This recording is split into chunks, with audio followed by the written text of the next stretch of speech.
সনাতন ধর্মাবলম্বীদের সবচেয়ে বড় ধর্মীয় মহা উৎসব দুর্গাপূজাকে ঘিরে আইনশৃঙ্খলা বাহিনীর পাশাপাশি রাজনৈতিক ব্যক্তিরাও নিরাপত্তার দায়িত্ব পালন করছেন।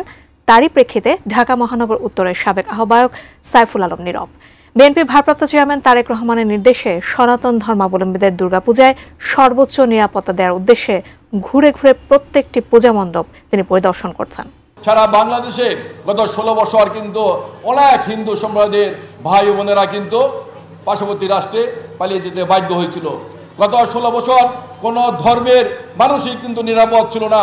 শুধু হিন্দু ধর্মাবলম্বী নয়, মুসলমান ধর্মের বাইরে নিরাপদ ছিল না, মুসলমান ধর্মের আলেমরাও নিরাপদ ছিল না, বৌদ্ধ ধর্মের লোকজনও নিরাপদ ছিল না। আপামর বাংলাদেশের কোনো মানুষই কিন্তু গত 16 বছর নিরাপদে ছিল না। খালেদা জিয়া বাংলাদেশের ক্ষমতায় ছিলেন, তখন কিন্তু সকল ধর্মের মানুষ নিরাপদে ছিলেন, নিরাপদে তাদের কাজকর্ম করতে পারছেন, তাদের ব্যবসা করতে পারছেন। একমাত্র বিএনপির আমলেই কিন্তু বাংলাদেশের সকল মানুষ, সকল ধর্মের মানুষ নিরাপদ।